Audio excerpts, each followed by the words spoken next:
Hi friends, football ആരാധകർ എന്ന നിലയിൽ നമ്മളൊരുത്തരും ആഗ്രഹിച്ചിരുന്ന കാര്യമായിരുന്നു നെയ്മാർ വീണ്ടും വേൾഡ് കപ്പ് കളിക്കണമെന്നത്. അങ്ങനെ കഴിഞ്ഞ ദിവസം ബ്രസീലിന്റെ കോച്ചായ ആൻചെലോട്ടി നെയ്മാറിനെ ടീമിൽ ഉൾപ്പെടുത്തിയിരുന്നു. എന്നാൽ ഇപ്പോൾ ആരാധകർക്ക് ചെറിയ രീതിയിൽ വിഷമമുണ്ടാക്കുന്ന വാർത്തകളാണ് പുറത്തുവരുന്നത്. ബ്രസീലിയൻ മാധ്യമങ്ങൾ റിപ്പോർട്ട് ചെയ്യുന്നതനുസരിച്ച് ബ്രസീലിന്റെ ഐക്കോണിക്കായ 10-ാം നമ്പർ ജേഴ്സി ഇത്തവണ നെയ്മാർ ധരിക്കില്ല, പകരം വിനീഷ്യസ് ജൂനിയർ ആയിരിക്കും ആ ജേഴ്സി ധരിക്കുക എന്നാണ് റിപ്പോർട്ടുകൾ. വർഷങ്ങളായി ബ്രസീലിന്റെ 10-ാം നമ്പർ ജേഴ്സി നെയ്മാർ ആയിരുന്നു ധരിച്ചിരുന്നത്.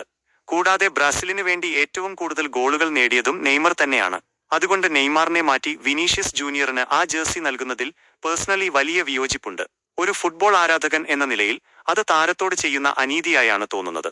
ബ്രസീലിന്റെ എക്കാലത്തെയും ലെജൻഡുമാരിൽ ഒരാളാണ് നെയ്മർ എന്ന് നമുക്ക് നിസ്സംശയം പറയാൻ സാധിക്കും. റിപ്പോർട്ടുകൾ പ്രകാരം നെയ്മാർ വേൾഡ് കപ്പിൽ 13-ാം നമ്പർ ജേഴ്സി ആയിരിക്കും ധരിക്കുക. നെയ്മാറിന്റെ സ്റ്റാർഡം കുറച്ച് നെയ്മാർ എന്ന കളിക്കാരനിലേക്ക് കൂടുതൽ ഫോക്കസ് ചെയ്യാനാണ് ഈ നീക്കമെന്നും ചില റിപ്പോർട്ടുകൾ പറയുന്നു. നിങ്ങൾ ഈ തീരുമാനത്തോട് യോജിക്കുന്നുണ്ടോ? നിങ്ങളുടെ അഭിപ്രായം കമന്റ് ചെയ്യൂ. ഇതുപോലുള്ള ഫുട്ബോൾ വാർത്തകൾ ആദ്യം അറിയാൻ ചാനൽ സബ്സ്ക്രൈബ് ചെയ്യാൻ മറക്കല്ലേ.